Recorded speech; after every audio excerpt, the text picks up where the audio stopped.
What up, y'all? How are you? I'm sure that you're seeing this not on Saturday night. I guess it's not even technically Saturday night anymore. It's early Sunday morning. I just got in from work, and we're here for our Secret Teachings of Jesus, our weekly segment where I read you portions from the Nag Hammadi scriptures. So far this year, we have covered the secret book of James, which was a real crowd pleaser.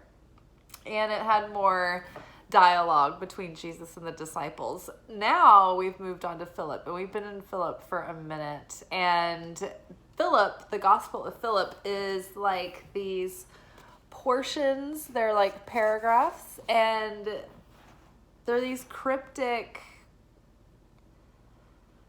pieces that are sort of meant to provoke your consciousness and stretch your mind, sort of like a mental yoga. It gives you something to meditate on. And yeah, they're very cryptic. They kind of plant a seed and then it reveals itself over time. But basically what I've been doing is just reading, going line for line, and unpacking the downloads that I'm getting coming forward. I'm not a theologian or anything. I'm just interested. And I was so busy, I didn't know when I'd be able to do this and read these. So I just thought I would turn it into a weekly segment. We could all do it together.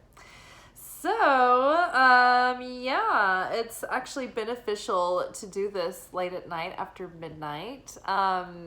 Many mystic disciplines and magical disciplines believe that, and religious I was going to say institutions, but different religions believe that midnight or the wee hours of the morning are a very powerful time. The veil is very thin during these hours. And there's also this sort of protective, positive energy around this time of night as we study. It's called surrounding light.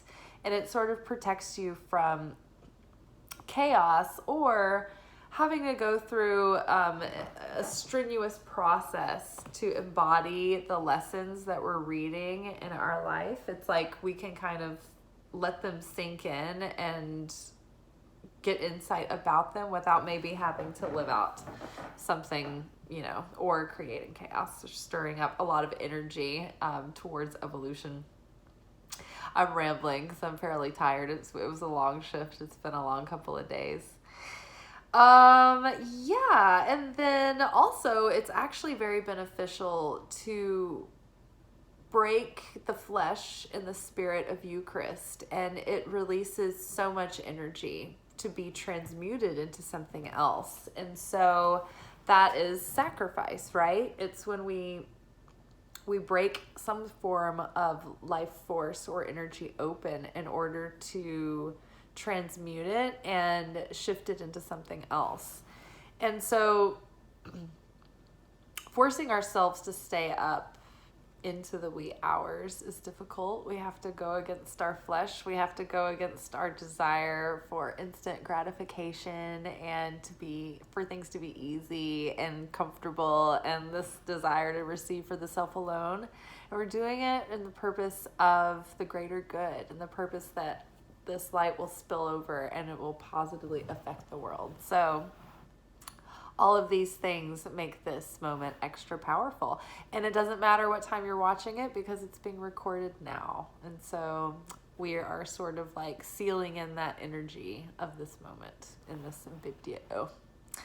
All right, so today's portion is called When Eve Was in Adam. When Eve was in Adam, there was no death. When she was separated from him, death came.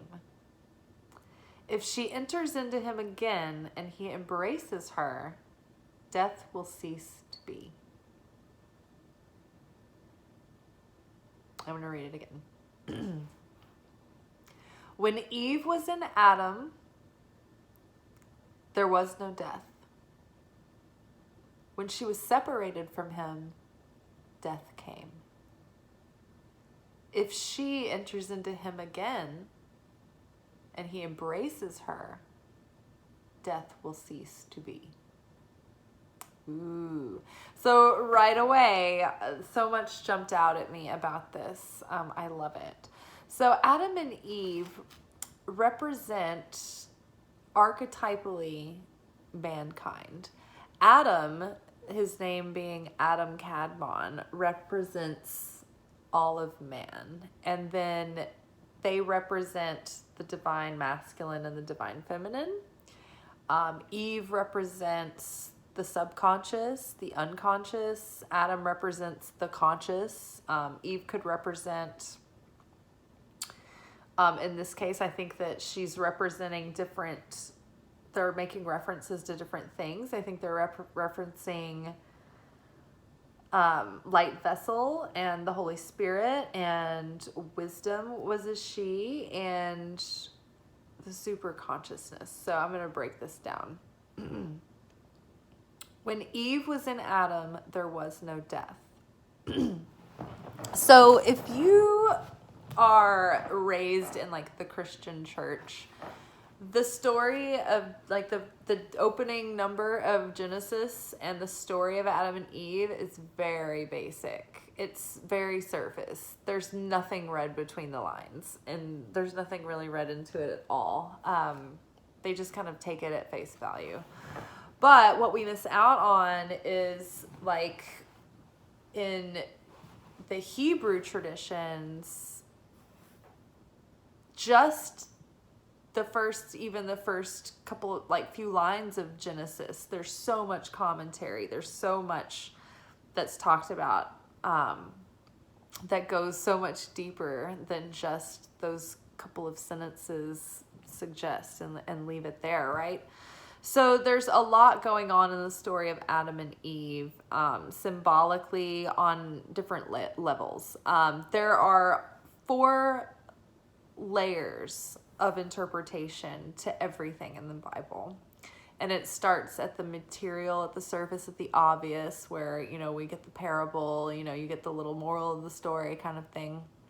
And then it goes deeper into the kind of emotional relevance and the way that we could apply it to our comings and goings with others. And then there's the way that we can apply the story or the portion to our own soul, the soul correction, the soul growth, the evolution, the way that we really transform ourselves, and the way that we see the world, the way that we perceive, the way that we react, or the way we overcome the way we react, right? And then there's the deepest level. It's like the metaphysical level, where that's the stuff we talk about when I'm talking about breaking the energy open in sacrifice and allowing it to transmute into something else. It's the mystic level of the science, the metaphysics, the physics of spirituality almost. That's the magic. That's what spirit is doing. And that's that layer of interpretation. So Adam and Eve, there's these different layers of the story that's going on.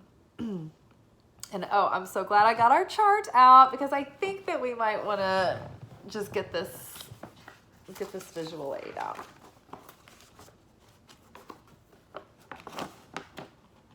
Okay. Maybe we're not ready for the map yet. So before this physical material world was made manifest, think of all the multiverses, this universe, this galaxy, this earth, all of physical reality, right? Not just our little neighborhood here in the Milky Way, not just this universe, all the multiverses and everything that encompasses it. Before that material existence was, everything was all one thing before existence. And it was whole and complete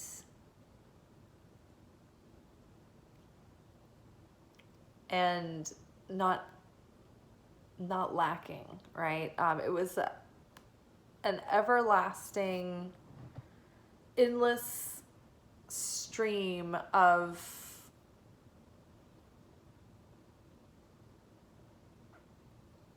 non-fragmented union and oneness with the all that is. But then, and that was the light. So in the beginning, it was just the light, the endless light. And so I will pull out the chart now. So this down here, these are all the dimensions of reality. This is sort of a map of the macrocosm and the microcosm of existence. This is called the tree of life. These different circles are all dimensions of consciousness and of God force energy. And they're the different, you may have heard of the Godhead. These are the different aspects and the archetypal governing forces of the unit of the whole. So this is existence. This is the map of the human soul. This is the path through which the light is filtered down, the light being source, creator, God in itself. So, and this is the path it goes through in order for it to become reality that we can interact with as human beings down here. So, before reality started, there was just these three veils of non-existence, these unmanifest realms. And right around here, this was called the endless light. And before any of this was here, it was just nothingness up in the non-existence, right? So that was when the light was whole and complete and unified all as one, but it was not, and it wanted to be. The love overflowed, and so the light created a vessel.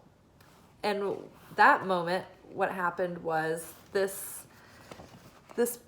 potential, this energy, this desire condensed into this like singularity, a primordial point here. And all of this force of light came through into this realm, and it created this like pocket, this womb that the light would be contained in, called the vessel. Which a physical metaphor of that would be, think about when the Big Bang happened from a singularity, and all of this light exploded out cataclysmically and created this this gas cloud that became like this container that held the universe, right? Light creating the vessel that all of this would play out in. So, the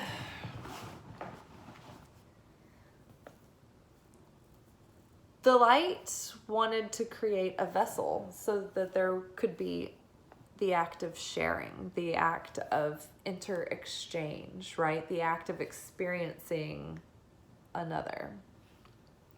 The vessel was receiving endlessly, until it was like, it caused a passive desire. If you've been watching my other videos, you've heard me talk about the 4 phases of creation. And phase 1 is the passive desire. So when the vessel was created, that was like phase 1. The vessel's receiving the light, but vessel didn't ask for it. Vessel didn't do anything to earn the light or go through a process. So the vessel has a passive desire. And so the vessel was like, wait, I want to be like you. I want to share too. I want to go through a process. I want to earn this. So the light was like, okay, I will withdraw my light. And now you have to go through a process of earning. And so then by feeling the lack of the light taken away, the vessel now has an active desire to go above and beyond, to take action, to pursue the light again in order to become united once more with the light. And so the vessel has a constant yearning now that there's separation there to receive the light again. But in order to do that, we have to go through a process. It's like when we learn lessons, but then we have to embody those lessons by kind of going through them out, playing them out in our life so that we can like live out the up level and create new patterns. Kind of similar idea there. So in phase 2, the vessel is going through the process of sharing, of giving, of devoting themselves to their cause, of their, putting their energy and focus and intent into their efforts, into their goals, into the pursuit of the light, whatever form that might take, right? Because the light is in everywhere, it's in everything. And really, no matter what we're reaching for to get that hit of satisfaction, what we're really looking for is something to be the light. We're trying to get to the light. And so if we know that we don't even need those other distractions, we're just trying to get the light anyway, we can bypass all of the chaos and just go straight to the light. But, okay, so phase 2 bleeds into phase 3. Phase 2 is when you're giving, you're trying, you're working really hard. You're in that montage in the movie where the character's like doing everything it takes and like trying really hard and, overcoming obstacles. Phase 3 is you're feeling like, wow, I really feel the lack of this light. I really miss this thing. I really want this thing. I desire it so much and it's not showing up. And even though I've done all the things, I've given and given and given, and it just doesn't look like it's going to work out. And even though I really thought it was there for a minute, it just all blew up in my face. And now it just looks like it's not going to happen at all. And it's in phase 3 when it looks like it's not going to happen at all, even though you did everything right, even though you gave, even though you sacrificed, even though you took the big risk and you opened yourself up and all of those things, it still doesn't look like it's going to happen. That's when you have to say, I'm still going to go for it. I'm still doing it anyway. I'm still giving. I'm still sharing. I'm still believing in myself. I'm not giving up. And when you can push through that kind of adversity and have that perseverance, it opens something up that allows that desire to be so magnetic and determined, but also so detached from any outcome expectation and surrendered to the power and the flow of the universe. And at that point, you're just like, fuck it. Like, come hell or high water, I'm doing this. Let the chips fall where they may, say la vie. That's the magic sauce. I'm trusting.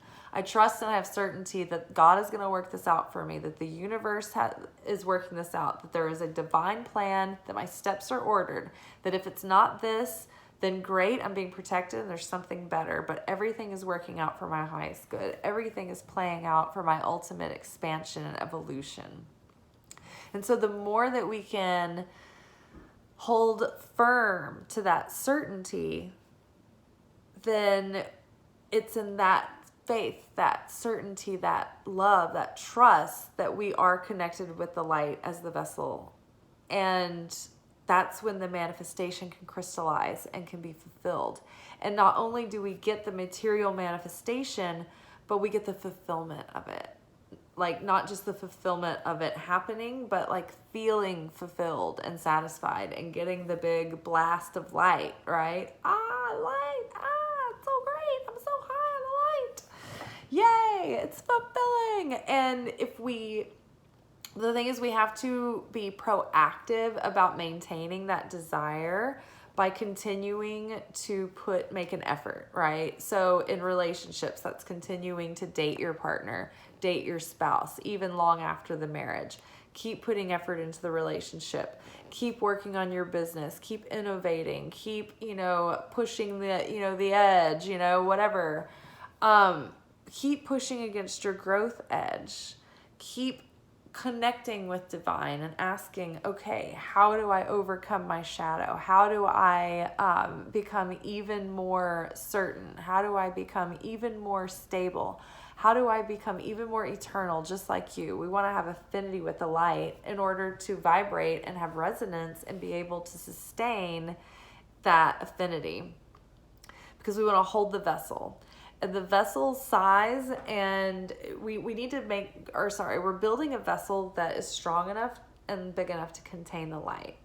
And in my perspective, I think that what affects the vessel is the strength of our faith and the depth of our self-worth. That is what we allow ourselves to be open to receiving. Okay? So we've gotten a little sidetracked, but let's go back. Now that we have a basis of light and vessel, it's like literally, it's like life coming into our bodies. That's light and vessel. Desire and fulfillment, light and vessel. The world that God created is vessel for the light to shine into, for the blessing to rain down, for life to happen, for interaction, right? We are the vessel. We are the stage for the play. Does that make sense? So everything in this universe is basically fundamentally two parts. Light, vessel. Masculine, feminine. Masculine, light, feminine, vessel. Does that make sense? Masculine, feminine, vessel, light. When Eve was in Adam, there was no death. Okay. So when light and vessel were one and there was full union, there was no death, because we weren't in the material world where there is a shelf life or an expiration date. Also, there's another layer happening here.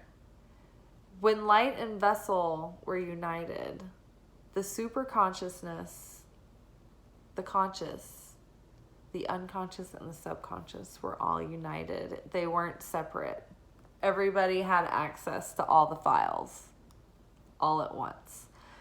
So in that regard, there was no ego death, but there was also no physical death, because there was no illusion. God knew that God was in this physical being, in this flesh suit, playing out this experience and this avatar through this personality, and it would just start over as soon as this flesh suit withers. The soul, the spirit, what's inside of us, that super consciousness never dies. Our soul continues to go with us. When this thing just like kind of falls away and we die, the consciousness, our mind, our soul, our spirit, it's all still there. Just staring at our flesh suit on the ground. Feeling naked. Feeling like, oh no, one more slice of pizza. No. So when Eve was in Adam, meaning when the conscious was fully united with the subconscious and the superconscious, when the masculine was united with the feminine, there was no death.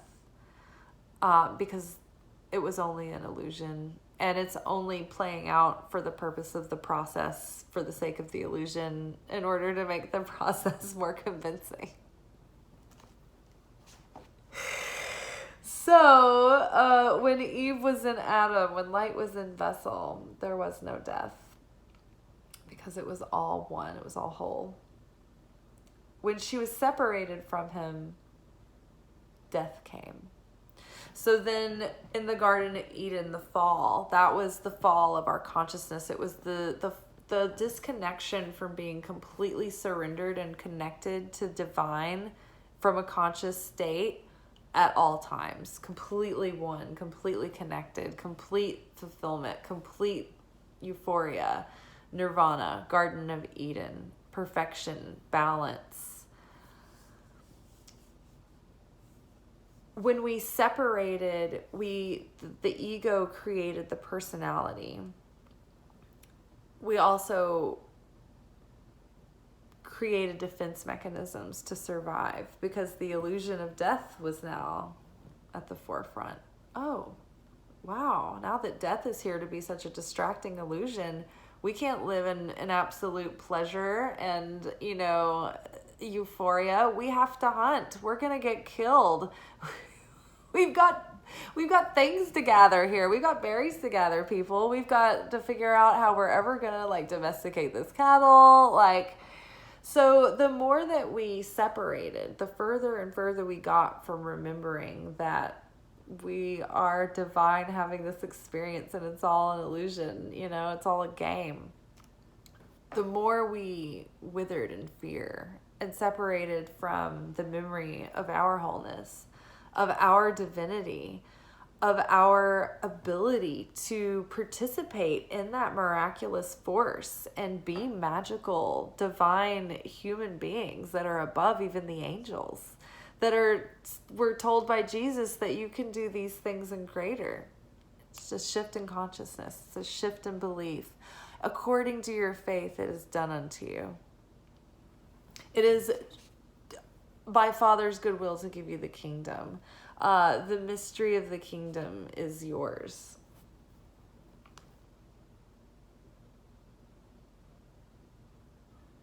When she was separated from him, death came.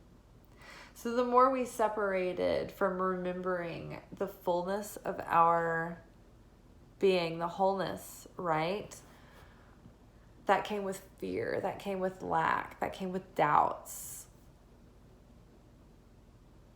which created more death, more suffering, more pain, more separation from each other, more separation of divine masculine and feminine, you know, twin flame storylines here, archetypes.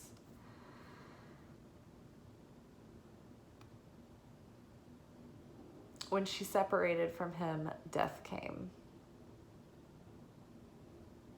So the more we separated our subconscious, even like each layer of our conscious, the more separated it became from the next. It's like our subconscious now wreaks hell and havoc in our life because it's like running the show and we're completely disconnected from it unless we build that connection again, right? And we don't understand that it is affecting everything in our life, these subconscious patterns playing out. And the ego plays with it, right? They're in cahoots, pulling strings, making plans, plotting schemes, which creates suffering, which creates stress, which creates toxins in your body, which create sickness, death. You trying to send me to an early grave? Death. From worry, from anxiety, from fretting.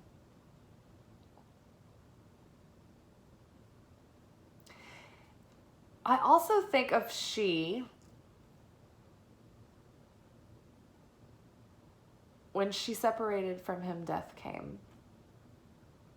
So the Father and the Son and the Trinity are masculine, but, well, the Father is masculine, but I feel like he also encompasses the supernal mother as well. He's more like gender neutral, but Father, Son, Holy Spirit. Holy Spirit is Shashina. She is feminine. So I feel like when man separated from the Holy Spirit, that brought death. And it's not that we're separated, but we live in the illusion of separation. We live in a mental separation until we cultivate that connection again. Also, wisdom was a woman, a goddess, feminine. I think without wisdom, you live in a lot of chaos, which is prompted by the energy of death, fear. If she enters into him again and he embraces her, death will cease to be. So if we can go through this process, we volunteer to go through this process. not just that it's happening to us by accident. We're just like dodging bullets, right? But we enter into this discipline as disciples, into this process of becoming and uniting the divine masculine and feminine aspects within us again, uniting our conscious with the Holy Spirit again, correcting the darkness and the ego layers and the layers of negativity, healing those patterns in the subconscious, discovering where they came from, how they were buried there, how they were playing out in our lives. Where are the connections? Where are the roots from, and how have they played out in patterns and cycles that we keep living?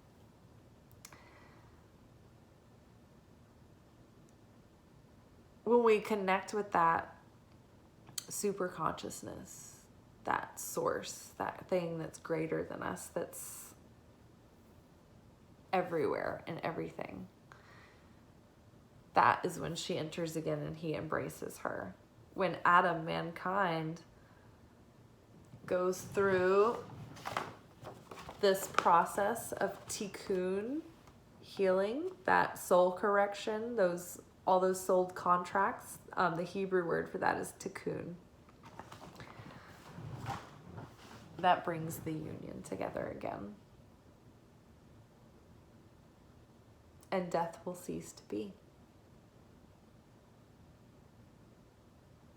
I mean, that's the ascension process, right? In the ascension process, if you get all the way to the finish line, you get to just finish and walk out.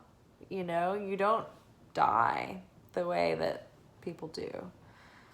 So there is a literal possibility that you could beat death if you can ascend as a prophet. I'd kind of like to see if I could try it.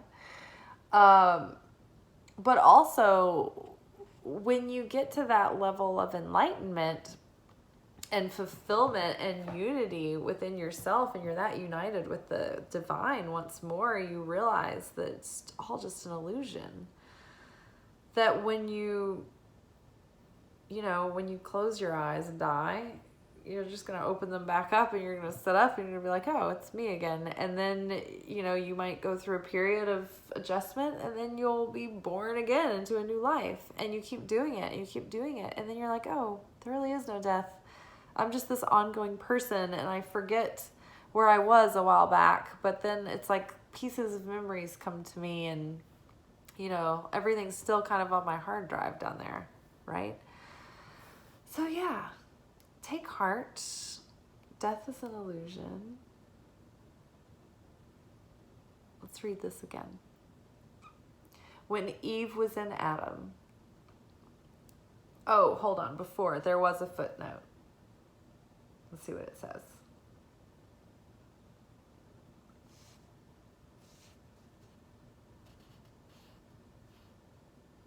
Okay, I'll read it and then I'll add the footnote. When Eve was in Adam, there was no death. When she was separated from him, death came. If she enters into him again and he embraces her, death will cease to be. It says, amended. The Coptic text may read without emendation. If he again becomes complete, and attains his former self, death will cease to be. So when he becomes complete, meaning all of the fragmented pieces of the soul have been reunited, the soul correction has been completed, and the different, Adam Kadmon has balanced the governing opposing forces within himself. When he comes into completion, there will be no death. Death will cease to be. But also, when you finish your corrections completely, you don't need to incarnate anymore. So that might also be a meaning in that, is that you won't come back and be reborn into life, and you will ascend to the mysteries, to the other realms, because you won't need to incarnate and play out a role unless you choose to come back for service. Some do, I guess. Some become masters on the other realms, and they become ascended masters. So for them, death had ceased to be. So they don't come here and go through the life and death process anymore. All right, you guys, I'm going to eat some Cajun beans and rice that I started making a fortnight ago. And I am going to take a hot shower and go to sleep. And I hope that you have a good Sunday. And I hope you like this video, and I hope you subscribe to my channel and comment and share and do all the things you can, because it really helps me get out into the algorithm. I'm trying to grow my channel. I would like to spread these messages to more people. If you're just finding me from the Secret Teachings of Jesus videos, I do have a playlist on my channel, but I also do tarot readings Monday, Wednesdays, and Fridays. And then I also do Tuesdays and Thursdays Tuesdays are our manifestation reading, and Thursdays are our love life readings. And we just have a good old time. Yeah, like, subscribe, turn on the notifications. Do it all, people, do it all. I'm over on Instagram too at Liz_Taylor_Magick, and at Light Love Magic on Instagram as well. All right, holla if you nasty. Ciao.